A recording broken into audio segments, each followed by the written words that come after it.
God's gift of fear. The cool air brushes against the brown trunk of a great oak tree and rustles its branches, bringing down the colorful autumn leaves on a jackrabbit, who sits chewing a small patch of grass that she found at the root of this oak. Her big, brown, bulging eyes anxiously surveying her surroundings, looking for danger.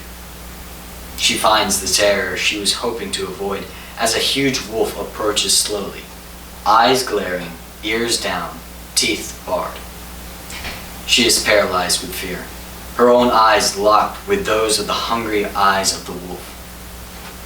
And finally, after staring for what seemed like an eternity, she runs, with so much adrenaline pumping through her small body, enabling her to run at a speed that she never would have imagined to have been possible. But this valiant effort seems to be of no avail. For this monstrous predator is far more powerful than she. His every stride covers twice as much ground as the strides of this helpless rabbit. She does not feel the dying leaves crunch beneath her paws, nor the pain of her muscles being stretched past their limits. She only feels fear. The fear that I'm sure some of you have experienced as well. Not the kind of fear you feel when your friend waits for you around a corner and then shouts at you. Not the fear you feel when the antagonist of the film you are watching jumps out of a dark room, knife in hand. I'm talking about real fear. The kind that leaves you paralyzed, grasping for breath because your body forgot how to inhale while staring into the face of this horrible monster that is fear. If you know the feeling to which I am referring, you know that you feel very kin to our dear rabbit in that moment. Helpless, running from a huge gray monster who seems to be much more powerful than you. All the might and willpower you can muster is more than you thought you had, and yet it does not seem to even come close to posing a challenge to this monster. It seems insurmountable at times. Yet, even in this dark time, there is hope. One must only find a new approach. Instead of running in a straight line or even zigzagging in an open field, the rabbit looks for her home. A hole at the base of a cliff with her mother waiting inside. A place that this monstrous wolf cannot reach. Even so, our own fears can be alleviated if only we can find a new approach. That is, running back into the arms of our protector, our creator. In a fallen world, fear is given to us by God as a gift. However, like many such gifts, the devil tries and often succeeds at perverting that gift and using it for his own purposes. You may ask why I describe fear as a gift when, for the most part, we want to avoid it because it does not feel good and it has the potential to destroy relationships and cloud the judgment of even the most just members of society. How could something so deadly be a gift from the one whose mind is just and wise beyond our comprehension? And when you are being chased by this fear monster, how does one find a safe hiding place with our protector?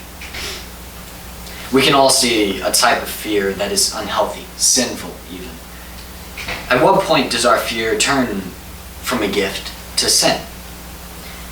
This is a question that is asked of almost everything that has a good side to it. For instance, courage is a virtue, but it can easily become a vice. When does it cross that line? A courageous person is good until he reaches the point at which he is so brave that he rushes headlong into every dangerous situation he finds in the name of courage. At that point, he has fallen into sin through his courageous nature, because he has become more foolhardy due to the lack of moderation, resulting from the lack of consideration for others and, to a certain extent, an unappreciation for his own body or even his own life. He becomes foolhardy because he ignores other virtues and other gifts that God has given him, one of which is fear. And this is another way we can see fear as a gift. It is good when it is the instinct that tells the rabbit that the wolf is something from which she should run.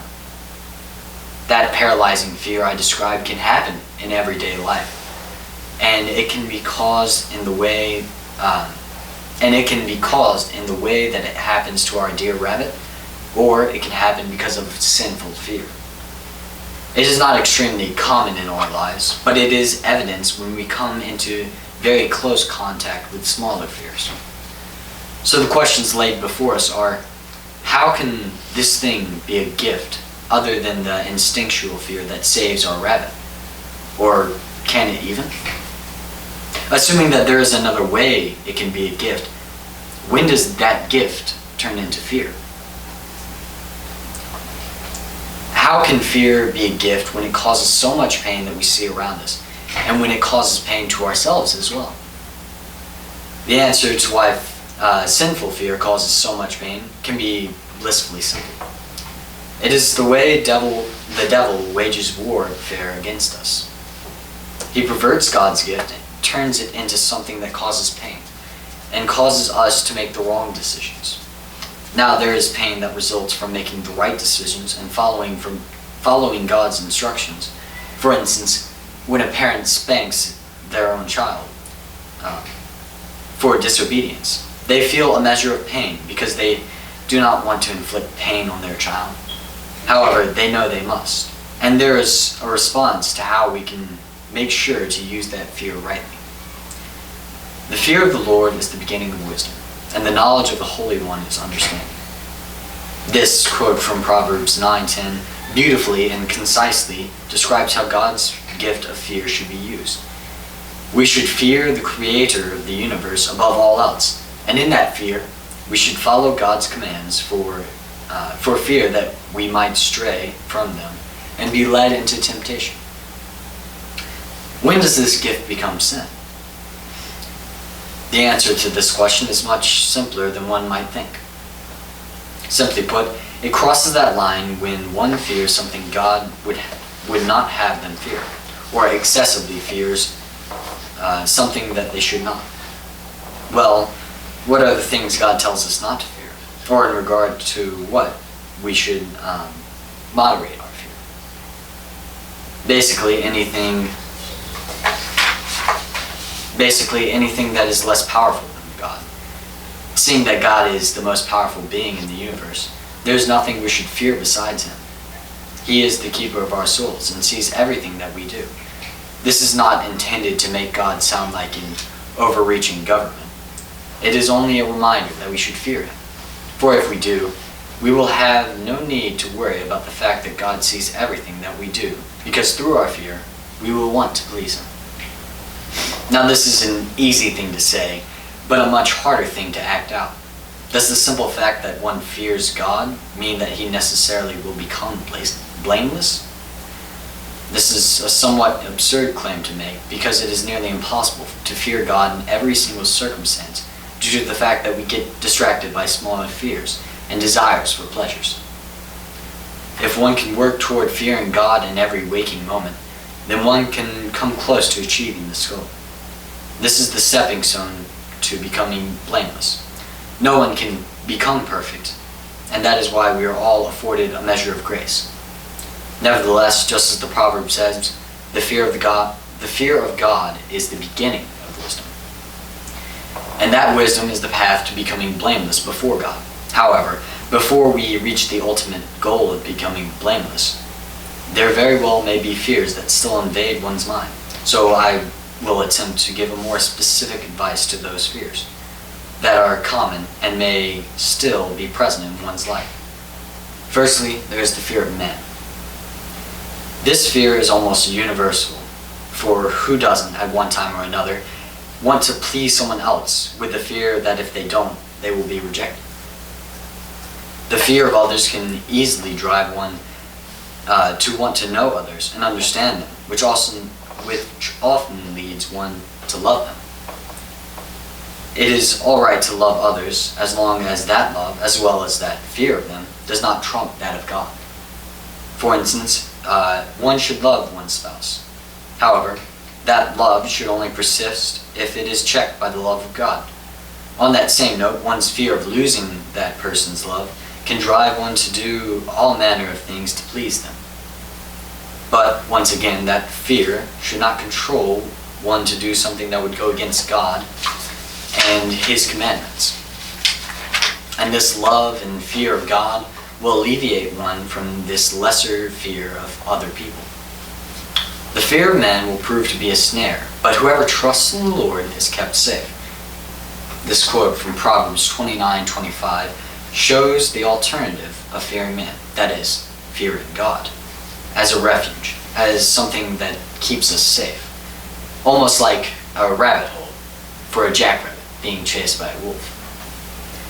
Another fear that is quite common, and one that might need special attention, is the fear of death. This is not the fear displayed when you come close to death. It is not the fear you would feel if you were being chased by a bear, the fear felt by our dear rabbit. It is the fear that controls one's every action, the one that forces a healthy 26-year-old man to stay at home because of a virus that a man on the 6 o'clock news said was very dangerous. These people love their life more than anything else, and therefore fear losing it above all else. They will set up extra precautions against anything that might hurt their health. They fear death more than they trust God to deliver them from it. This is why we see the fear of death in the way that we do in the face of the COVID-19 outbreak. However, this fear is to be expected from a world that rejects God. If there is no loving, caring God, then death is certainly something to fear.